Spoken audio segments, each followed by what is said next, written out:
Hello, hello, hello from Alesha Brown, the Joy Guru.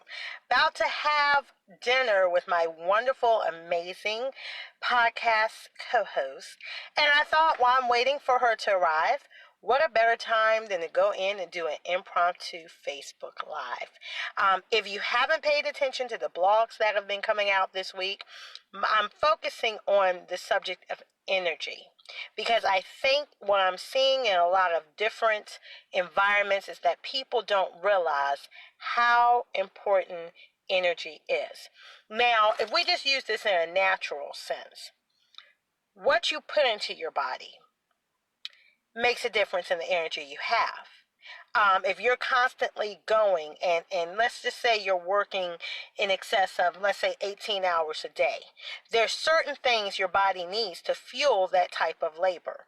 Let's just use the example. Let's say someone does like a very demanding, physically demanding job.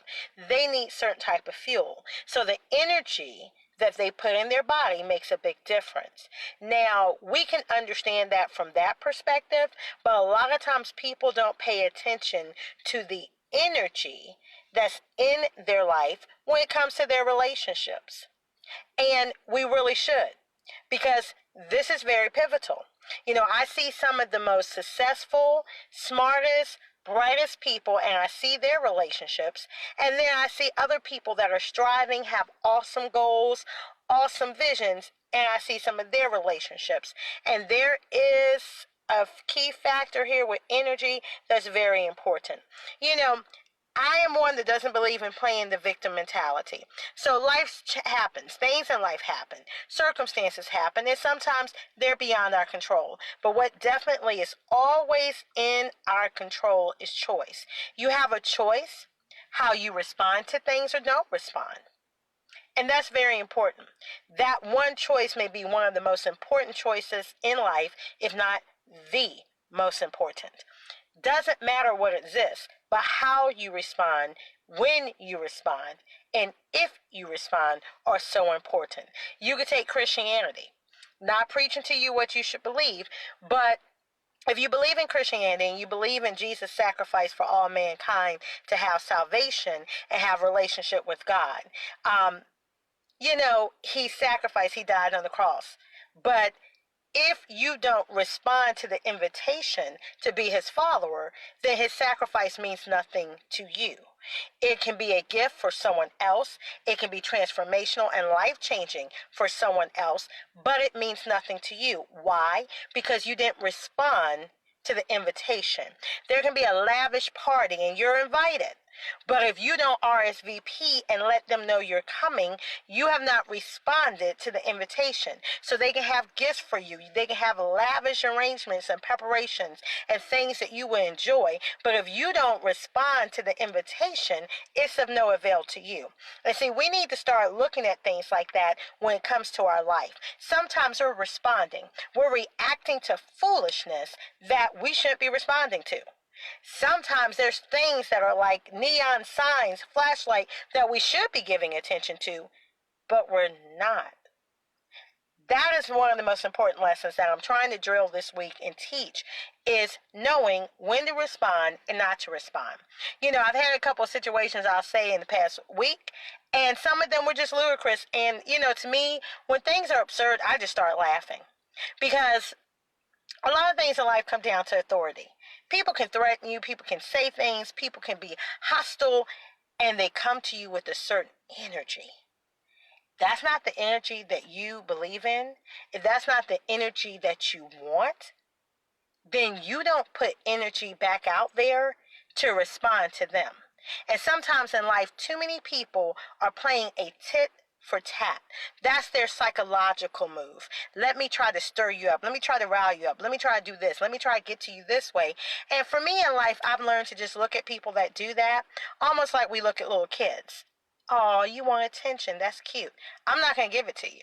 Because certain things is not even worth debating. It's not worth discussing. It's not even worth entertaining. So I make choices all the time to not respond. And then some of us, we need to go a step further, because I see certain relationships and people are just like, You're always in that victim mode. You're always in the poor me mode. And I'm always the one getting attacked. I'm always the one where someone's using me. I'm always the one where someone's doing me dirty. Then you need to start asking questions. Why are you always in this situation?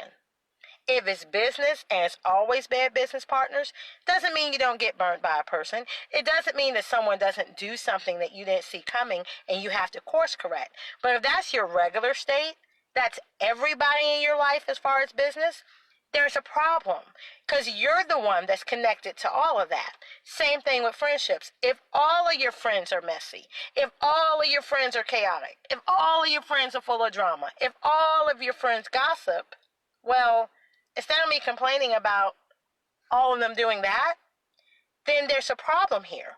What am I attracting? Why am I attracting this type of energy? What environment do I have here that says it's okay for you to come with that?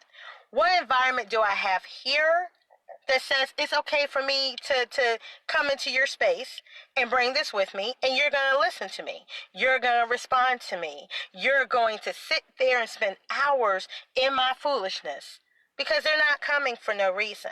So that's why I said energy. What energy are you attracting? Because we can read all the books and all the little self-help quotes and all the little motivational quotes, and that's cute. The law of attraction, and there are some principles. But you attract not what you want to receive. I am a firm believer that you attract a variety of things. One, what you know you're worth. Because when you know what your time is worth, when you know what you value, when you know what you're striving for, and when you know the type of environment where that is bred, then you're very careful with the boundaries you set. You're very careful what environment pieces goes there. It's like a garden. I'm not going to put trash in the soil to produce a crop. I'm going to put certain things in the soil for the crop I'm trying to produce. And we need to look at our lives and our dreams and our visions and our energy as crops that we're trying to produce.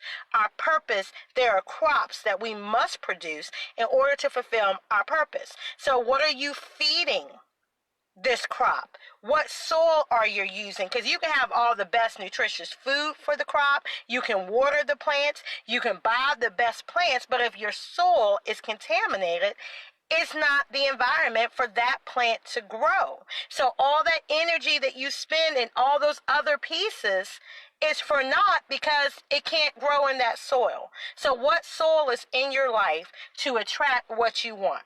Now, if everything is going well for the most part, then you're doing something right. But if you're seeing a lot of chaos and confusion in one area, or you're seeing some problems in this area and you're disgusted by it, this is what I encourage you this week. Identify the source, grab it by the root, and cut it off at the head. That's what you need to do, because otherwise it's just going to be naming people. Maybe locations change, but it's the same foolishness. It's the same pattern. It's the same energy. And one thing about energy, it's like a light switch. If you stop turning on that light switch, the light won't come on. All the proponents are there. The electricity is hooked up. The connections, the electrical wires. But you know what? If I just don't turn on that switch, the light's not coming on. Energy, good or bad, is the same way. So for some things, if it's negative energy, we just need to stop turning on that switch. And then you need to disconnect the wires. I'm not going to keep going into that, but I pray this was a blessing to you. If you caught the live or you're catching the replay, put your comments below and remember to share this with someone. Because if it's not something you're going through right now, I guarantee you someone in your life is. And for that, you can always follow me at thejoyguru.net for other motivations. We'll have our social media links up there so you know where to follow me. But until then, bye-bye for now.